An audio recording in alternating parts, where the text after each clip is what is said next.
Hello there everybody, Bunny here, and welcome to a video that I really didn't plan on making, but felt the need to. Now, many of you are probably already aware of the ARK Community Crunch update that was put out, but for those of you who haven't seen it yet, allow me to shed some light on the topic and discuss my personal opinions. Originally, I was going to show Ark 2's cinematic trailer in the background, but after this update, they honestly don't deserve the free marketing it would provide. On March 31st, 2023, Wildcard Studios released their planned roadmap for Ark 1's Unreal Engine 5 update, as well as information regarding Ark 2. Now, given the content that was contained within the post and its proximity to April Fool's Day, I truly, wholeheartedly thought that this was a joke the first time that I read it. So I let a few days pass to see if they would retract the post and announce it for the complete joke that it was, but it turns out that Wildcard Studios' timing on things is fucking disgraceful, and this is a legitimate roadmap. So here we go. Let's begin at the top and work our way through this complete shit show together, shall we? First and foremost, there's a bunch of BS excuses setting up why things are going to be delayed and the challenges that the team is facing. They talk about how what they've planned has changed due to shifting factors, which I personally think is Wildcard's way of trying to speak with the heel of Snail Games' boot to their throats. Their comment about offering transparency behind the curtains is honestly laughable considering they've shared virtually nothing with the community. But hey, here's some Ark 2 concept art. You know, for a game that was supposed to release last year. Remember that? Because I do. I've been here for a long time, as most of you have, so this is just pathetic. After careful consideration, we have decided to delay the sequel's launch to the end of 2024, when it will still launch exclusively on Xbox, Game Pass, and Windows distribution platforms. My god, the game's delayed? What an odd turn of events that we never foresaw coming! Quick! Send a raven! Let's be honest here. We all knew that Ark 2 was going to be delayed. We just didn't know the extent of it. Even this date can't be trusted given Wildcard's history, so more than likely we won't be seeing this game until 2025. Their excuse is that they're trying to make Ark 2 the best game it can be, even though Ark Survival Evolved is still a buggy, janky mess that they've refused to polish or correct over years of development and expansion releases. From the way they're wording this post, it would seem to me that the Ark development team hasn't even touched Unreal Engine 5 yet, so they're using the UE5 update for Ark 1 as a testing ground, so to speak. This is both disheartening and ridiculous, considering what the later portions of this post contain, but we'll get into that more in just a minute. They apologize for the delays and talk about showcasing gameplay, screenshots, and videos for Ark 2 this year. You know, for a game that once again was supposed to release last year. That should tell you just how far behind they are in development, or to the extent of changes they've had to make to the game's infrastructure based on the community's feedback. We also recognize that Ark 2 has some pretty significant design changes from the original game, which may not make it appealing to everyone, looking at you, Souls-like combat, primitive-only weaponry, and strict third-person mechanics, and an overall very serious tone, which is why we feel it is essential to provide players with a fully next-gen version of the original experience to ensure that fans can continue to enjoy the Ark they know for years to come. So basically, they're creating a sequel to a highly successful and beloved game, but rather than building and expanding on what works and what the community wants, they've chosen to vastly modify the new game's mechanics, combat, and camera system. I can only assume that based on the backlash and riots from the community, they've decided to bundle it with the quote-unquote free Ark 1 UE5 upgrade to boost the visual sales of Ark 2 and promote it to current investors as a commercial success. Now, if you thought all of this was bad, you ain't seen nothing yet, so tighten those diaper straps, ladies and gentlemen, shit's about to get real.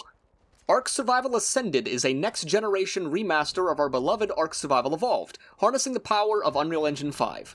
It will be released on Xbox Series, PC, and PlayStation 5 by the end of August 2023. The base game will include the island, Survival of the Fittest, and all the non-canon DLC maps, which will be added to ASA over time. Xbox Series and PC players will only be able to get it via the Ultimate Value Bundle known as the Ark Respawned Bundle. This bundle includes ownership of both Ark Survival Ascended and Ark 2 and will be priced at $49.99. PlayStation 5 users, fuck you, you're not getting a free copy of Ark 2, eat shit nerds! So in summary, the Ark 1 UE5 upgrade that was supposed to be free is only available in a bundle with Ark 2 that costs $50. And if you don't want to buy Ark 2, you'll have to wait an entire year before you're even given the chance to purchase it separately. But wait, there's more! All the expansion packs will be sold separately on all platforms. $19.99 for Explorer's Pass, which includes Scorched Earth, Aberration, and Extinction, and $19.99 for Genesis Pass, which includes 2 steaming pieces of dog shit. So let's do some math here, shall we? The free Ark 1 UE5 upgrade is going to cost a base $49.99, plus an additional $19.99 for 3 expansions, plus an additional $19.99 for 2 expansions, totaling out to $89.97. It's going to cost you $90 to buy and play a game that you've already purchased and played for years. Are you out of your fucking mind, Wildcard? Now don't get me wrong, the UE5 upgrade sounds nice. The changes to textures, lighting, and water details would be welcome. The cross-platform multiplayer would mean that friends could play with you no matter what platform they're on, and the cross-platform modding would mean higher quality mods with the creators actually earning an income from the work that they do, albeit a disgraceful cut of the profit. The updated minimap, structures, camera, movement, ping system, and balance passes also sound like welcome improvements. I dare say, even after all the bullshit, all of the greedy, slimy, underhanded moves that Wildcard is pulling in this post, I was still half tempted to buy in and give them more of my money. After all, I planned on buying Ark 2 anyways, and given that I have over 5,000 hours in Ark 1, I've certainly got my money's worth over the years. I really can't complain. But then, I read this last little bit, just somewhat hidden at the end of the post, buried in the deceit and the guise of quality improvements that were listed above. With the launch of ASA at the end of August, we will be taking down all official servers on Xbox, PlayStation, and PC for Ark Survival Evolved. You will still be able to play on single-player, non-dedicated, player-dedicated, and unofficial servers. Ark Survival Ascended will have its own fully supported official network for all platforms. So basically, if you play on official servers currently, you're fucked. All those hours of dedication and loyalty to the game are for nothing, because all of your progress is about to be wiped. Even if you're not playing on official servers, what's the point of playing a game that is clearly not going to be receiving any updates or love in favor of the new shiny cash grabs that they're pushing? I mean, they actually state that support will be limited to crashes and critical bug fixes, which will be completely fine if the UE5 upgrade was truly free, or if the official servers were remaining live for a few more years, but that's not the case. So here's a quick recap of the load of semen that you were just forced to swallow. Ark 2 is delayed until 2076. The Ark 1 UE5 free upgrade is $50, or $90 if you actually plan on playing the game. PlayStation users, go fuck yourself. Modding community, go fuck yourself. Microtransaction opportunity.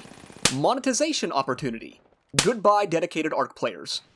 Now, my opinions on all these changes have been quite clear throughout this entire video, but you might be wondering if I plan on purchasing or taking part in any of this, and the simple answer is, I don't know yet. I can say for certainty that I'm going to hold off on purchasing any of this bullshit for as long as I can, if not indefinitely. But the bottom line for me is, I'm a content creator in my spare time. Most of you watching this right now are subscribed to me because of the Ark content that I make. The comedy sketches alone would benefit greatly from the graphical upgrades and optimization tweaks. From a monetary standpoint, it makes all the sense in the world for me to give them the $90 and continue to make the content for all of you watching. But from a morality standpoint, it's a tough pill to swallow. If they just come out and said, hey, we fucked up, and were real to the community about needing to make money to continue making content, that's fine. I'm not a person who expects a non-stop quality gaming experience without dishing out any cash. I understand that making a game requires a lot of time, resources, and money. Game developers need to earn a salary or an hourly wage to feed their families and pay their bills just like the rest of us do. And if I'm getting a quality product out of it, then I have no issues shelling out a few bucks. But all of this community crunch post just feels dirty. It's greed to levels we've never seen from Wildcard Studio before, and it has me really worried about the fate of Ark moving forwards. I mean, God knows what kind of microtransaction NFT bullshit is going to be in Ark 2. So for right now, I'm not purchasing anything in regards to ASA. I'm going to wait until I see more of the update itself before I make a move on purchasing the game. If I like what I'm seeing and we're getting closer to the full release, then I might give them my money just to showcase the game to all of you so you don't have to buy it. Based on what I've seen from the community and other Ark creators, I'm not alone in this decision. We may very well be reaching the end of Ark content on this channel, but only time will tell. Regardless, I hope that all of you who are subscribed will stick around for me as a creator, and not just me as an Ark creator. I know this was a really unusual video for the channel, and I really don't like making content like this, but I felt the need to address the elephant in the room and share my thoughts. Thank you for watching this video and listening to me rant for a few minutes. I want to give a quick shout out to Nooblets, who suggested that the Ark 1 community leave an honest review on Ark's Steam page to warn new players of Wildcard Studio and Snail Game's greedy, underhanded moves in this post. I know that I, for one, will be following his lead and leaving my thoughts on there for all to see. Thank you guys again so much for watching this video. Please be sure to leave it a like if you enjoyed it, and leave me comments down below letting me know what you think about it all, because I'd love to hear your thoughts and opinions. This is just wild.